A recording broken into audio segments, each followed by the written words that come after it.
একজন নববিবাহিত ভদ্রলোক তার দীপ্তমতী স্ত্রীকে নিয়ে বাড়ি ফিরছিল। তারা নৌকা করে জলাশয় পার হয়ে ফিরছিল যখন হঠাৎ তারা একটা ভয়ঙ্কর ঝড়ে আটকে পড়ে। ভদ্রলোক একজন যোদ্ধা ছিল, তাই তার মনোভাব ছিল নির্ভীক, কিন্তু তার স্ত্রী খুব ভয় পেয়ে গেল এবং ভীষণ হতাশা বোধ করল।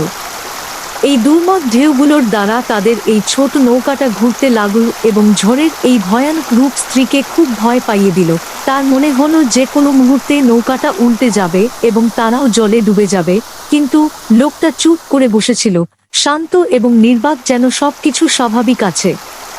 স্ত্রী কাঁপা গলাতে জিজ্ঞেস করল তার স্বামীকে, যে কিনা শান্ত মনোভাবে বসেছিল, তোমার ভয় লাগছে না? এটা হয়তো আমাদের জীবনের শেষ মুহূর্তগুলো হতে পারে। মনে হচ্ছে না এটা সম্ভব যে আমরা নিরাপদভাবে নদীর তীরে পৌঁছতে পারব। শুধু কোনো অলৌকিক ঘটনাই আমাদেরকে বাঁচাতে পারবে, নয়তো মৃত্যু নিশ্চিত। তুমি কি একটু চিন্তিত নও? তুমি কি পাগল নাকি অন্য কিছু? তুমি কি পাথর দিয়ে তৈরি নাকি অন্য কিছু? লোকটা হাসল এবং খাপ থেকে তলোয়ারটা বার করল। স্ত্রী আরো বেশি হতভম্ব এবং অবাক হয়ে গেল এই ভেবে যে তার স্বামী কি করতে চলেছে। তারপর সে শুধু তলোয়ারটা স্ত্রীর গলার কাছে নিয়ে আসে, এত কাছে যে সামান্য ফাঁক ছিল, সেটা প্রায় তার গলা ছুঁয়ে যাচ্ছিল। সে তার স্ত্রীকে জিজ্ঞেস করল, তোমার কি ভয় লাগছে?